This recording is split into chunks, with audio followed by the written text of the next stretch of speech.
Creieu que esteu molt en el punt de mira d'aquests casos que surten de festes il·legals? Sí, pero normal. Normal. Es normal que estemos en el punto de mira. Nos lo hemos ganado nosotros. Bàsicament és perquè la gent gran, la gent de 50 anys, 40, tenen una casa. Exacte. Tu pots convidar els teus amics a casa. En canvi, què fa una persona de 18 anys, de 20? No viuen sols, fins i tot hi ha gent de 25 anys que no viu sol. Què fa aquesta gent? Doncs clar, el botellón. Què has de fer? En un cap de setmana potser s'intercepten, no sé, 2, 3 o diguem-ne 10 festes il·legals, però totes les altres persones, les altres joves que segueixen les normes són la gran majoria.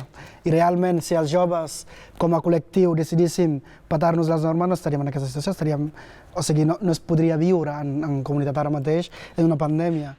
Jo no dic que s'hagin de fer o que no s'hagin de deixar de fer, però el contracte social entre les persones és natural y es muy difícil prescindirlo completamente. Esas personas se han juntado con otras personas que a lo mejor también han hecho una reunión solo de 6 personas, que claro, dentro de lo que cabe está bien, pero esas 6 personas pues se han juntado con grupos de, ¿sabes? Y va todo creciendo y todo, y con una sola persona que se haya infectado ya, con perdón, vas a casa de tu abuelo y lo matas, ¿sabes? Jo vaig en un moment amb skate pel mig de Figueres o algun lloc així, amb la mascareta una miqueta per sota el nas, perquè vaig amb skate i vull que em toqui una mica l'aire i a mi ja hi ha algú que m'està tocant l'atenció. Tengo colegas que me decían de quedar y todo, y a mí me da mucha pena decirles tú, si no te cuidas, no vamos a quedar, porque me infectas a mí, infectas a mi familia, infectas a mi bebé, ¿sabes? Entonces es eso, es ya la responsabilidad que tiene cada uno de decir, vale, pues acepto que no me estoy cuidando. Sempre es lliga la joventut amb la irresponsabilitat. Estic totalment d'acord amb el que acabes de dir. Però al final hi ha gent, segurament tothom ho haurà viscut a la seva vida, que penses, ostres, aquest és pare, o aquesta persona és mare.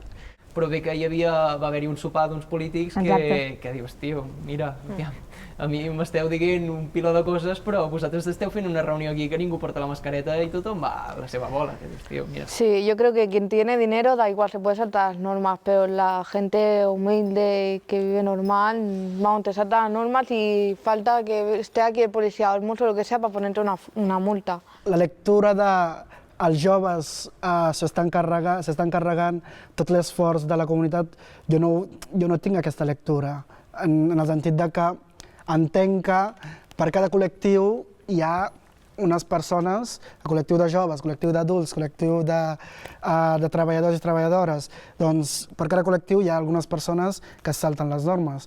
I en aquest sentit, si agafem el col·lectiu de les treballadores, serà les normes del transport públic, si agafem el col·lectiu dels adults, serà una altra cosa, però el que crida l'atenció són les festes. Jo el que vull és que ells me'ns entenguin. Ells han sigut joves. Jo no els puc entendre amb ells, no tinc fills. Que també empatitzin, no?, de que no ens tirin tant pel terra, simplement que busquin un recurs com per mirar de separar-nos una mica més i donar-nos un oci.